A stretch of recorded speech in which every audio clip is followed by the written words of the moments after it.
day and merry meet. I have a little bit of a ghost story for you today. It's cloudy here, it's going to storm, and it's just really the perfect day to do so. But first thing, I want to give a big shout out to Gypsy Wolf, because without her and her encouragement and her support, I wouldn't be sitting here talking to you. She encouraged me to come on to YouTube and share my experience, share my stories, which after 40 years are quite a few.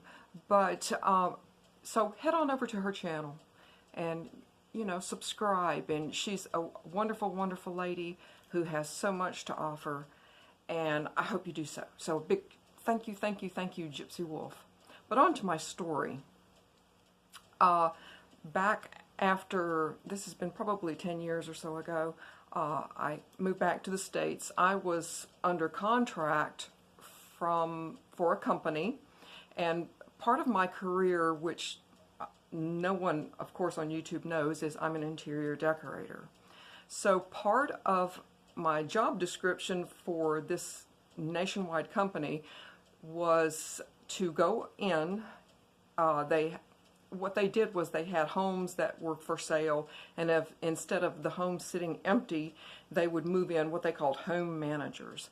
And the home managers would live in the home, and it would still be shown for sale. But anyway, so part of my job was to go in and stage the home to make sure that it is going to sell.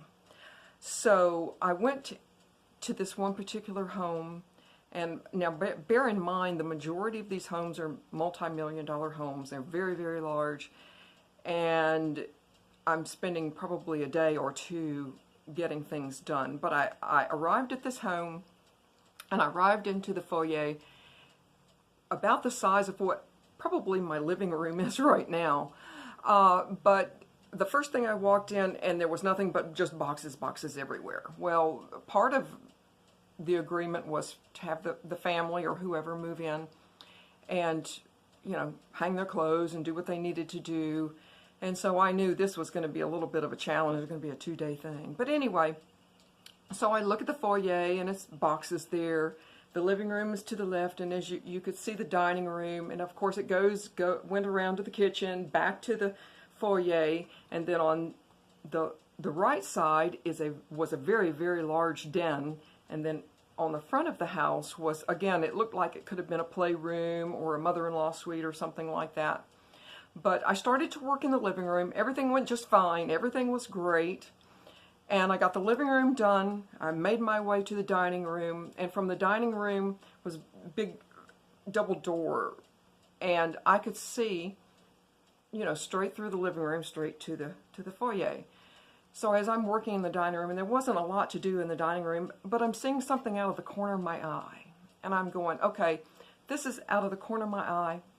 Don't pay any attention to it, right? So I finished there. There's not too much I can do in the kitchen.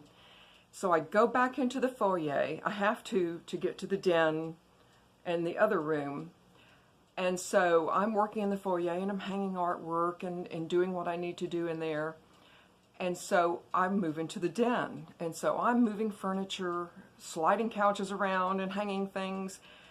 And I get to the point where I need to hang artwork, and I need my tool chest, which is very large, a very rolling tool chest. So for some reason, the den was stepped down, and it actually led out to the garage. But it was a step-down den, a single door. And so I said, well, I've got to go get my stuff, right?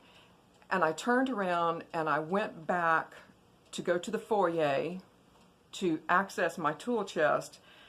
And I had to look down because I didn't want to stub my toe over the big step. So I stepped up, and I looked down, and I stepped up. And as I looked up, in the foyer was a very large black mist. Right in, 2 feet in front of me. And I just froze. I totally froze. And I said, okay. So I backed down, I didn't turn back around.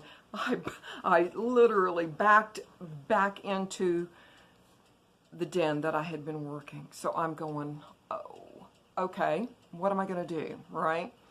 So it had big built-ins, and so I'm like, well, I can start working on these bookcases, and just kind of avoid what I just saw.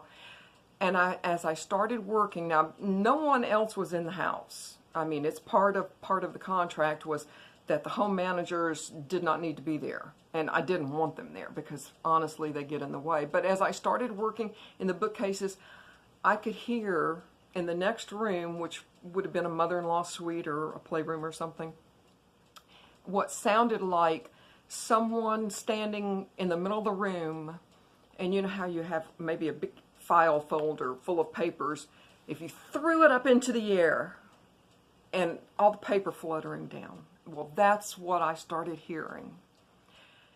And I mean, it just kept on and on and on. It's not like it was just like one time. It just carried forward, and I'm listening to it, and I'm listening to it, and I'm going, okay. I'm at this point, I'm starting to get really scared. I mean, had I been with anyone else, and I'd have said, hey, let's go check this out. But I was by myself. The black mist, honestly, was enough for me. But I was so frightened. And as I was working, and I'm still staying busy working because I've got to get this done as soon as possible. And so I called someone on the phone. I had thank goodness I had my cell phone with me, but I had my phone. I said, you're not going to believe what's happening. And I explained to them exactly what was happening. And honestly, I was so scared that my lip started to tremble and I started to cry. I admitted I started to cry because I'm thinking, I don't know what to do, right? And so I stepped out of, I'm still talking to this person on the doorway, and so I stepped into the foyer just outside of the doorway of where I was working. And in the next room over where I think I'm hearing the papers flying, the papers stopped flying, but I could hear labored breathing. I mean, audible labored breathing.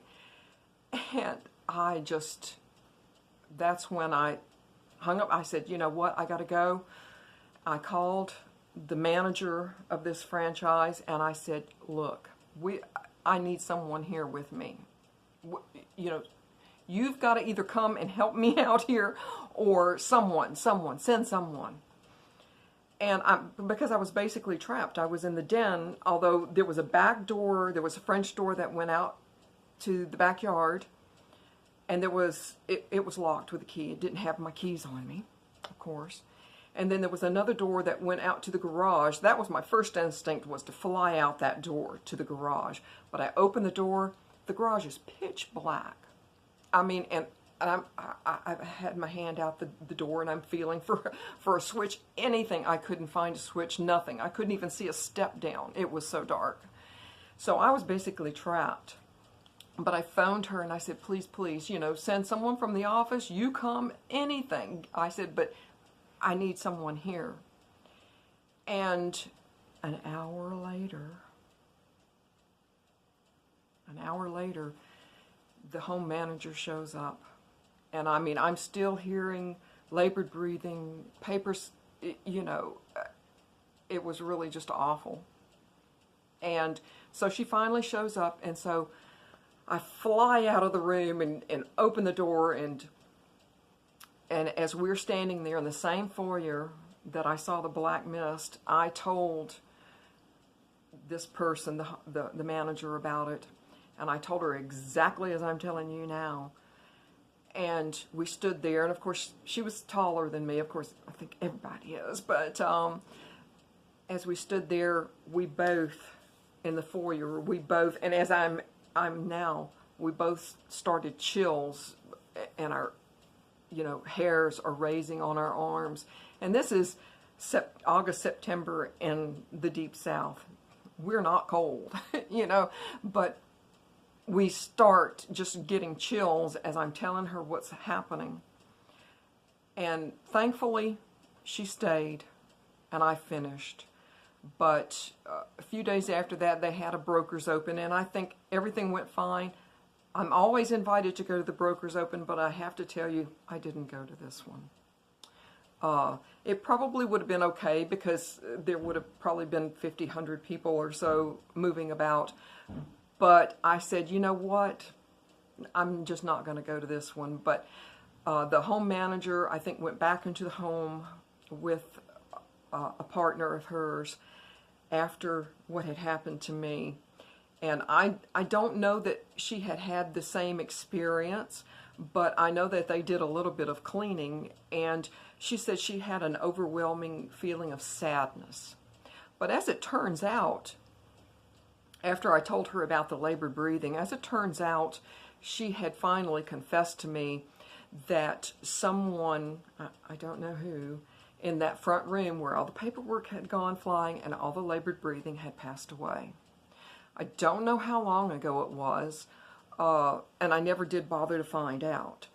But after that, I've only had one or two more experiences, thankfully, but I'll share those with you another day. Thank you for joining me today. I hope everyone has a wonderful day, and blessed be.